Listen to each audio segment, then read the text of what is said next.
amount of different people it brings to the table unintentionally. So a lot of times, people don't want to talk about race. People don't want to talk about religion.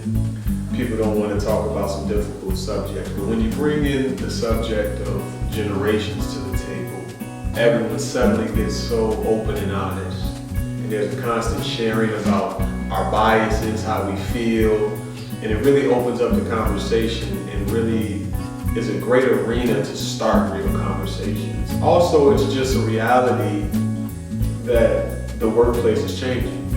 We've got baby boomers, we've got Gen X, we've got Gen Y, we've even got some people who are traditionalists who are staying and working longer. And so it's a real issue we have to deal with, but it's impactful because if you can bring and get all these pieces to work together great, oh man, it's just amazing the type of innovation you're gonna get, the type of engagement you're gonna get, and just the transference of ideas across the organization. If you got your older employees talking to the younger employees and really learning about what the futuristic insights are, and on the same note, you got the younger employees learning from the older employees on how to lead, how to manage, and really how to carry on the legacy of an organization. It's very powerful what can happen when we bring and leverage all generations and what they bring to the table, because each one is unique and they can really be leveraged for great outcomes.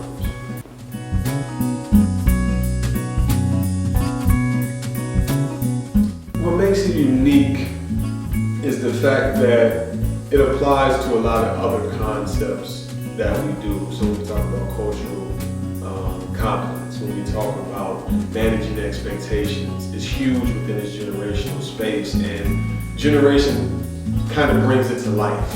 It brings it to life. Also, just some of the unique solutions that we have.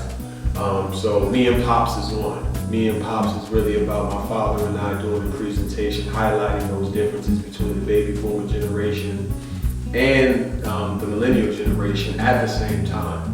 So many times they're separate. Let's do a workshop on millennials. Let's do a workshop on baby boomers. But really, what you need to do is how do those two relate with each other? How have they created synergy through our relationship and our own personal testimony, so that we're not just talking concepts now, we're talking real stories, real outcomes, real synergy that's been created through our personal story. And then we've also got another solution, the Legacy Project, which is really connecting those who are 5 years starting with an organization with those who are 5 years eligible for retirement, and connecting those two very different segments in a series of discussions that happen about 4 times a year.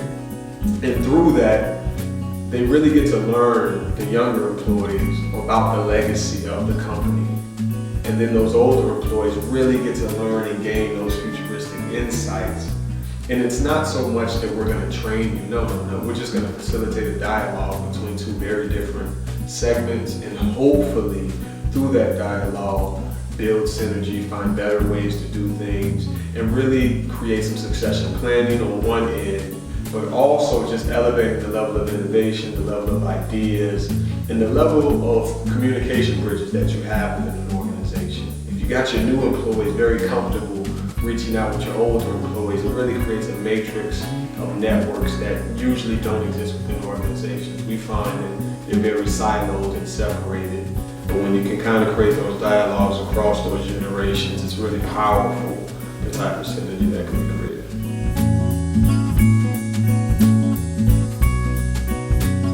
It's needed because it's real, and there's nothing we can do about it. That's the reality. The reality is that the millennial and the baby boomer workforce are the two largest. There aren't enough Gen Xers to replace those baby boomers, so we're really going to have to deal with developing younger leaders faster.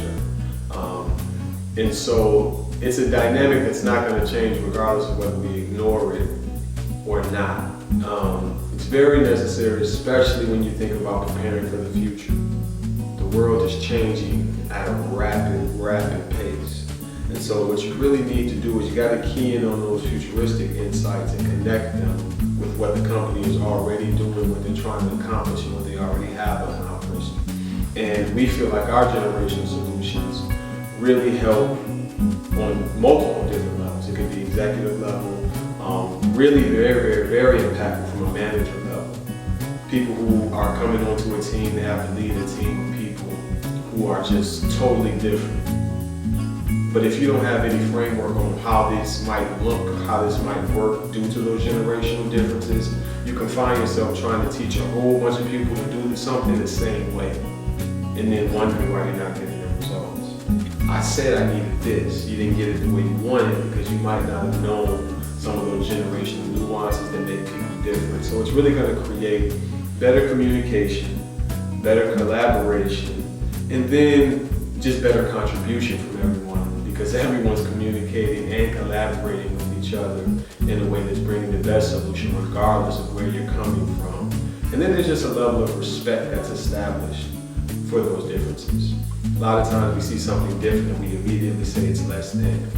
But when you really connect these generations and learn about what each one brings to the table, now it's like, oh, it's different, but I see how we could use that. It's different, but I can see how we're missing out on an opportunity. And so it really just opens the dialogue to opportunities, synergy, once again, innovation, but really just creating that communication, healthy communication and collaboration between teams.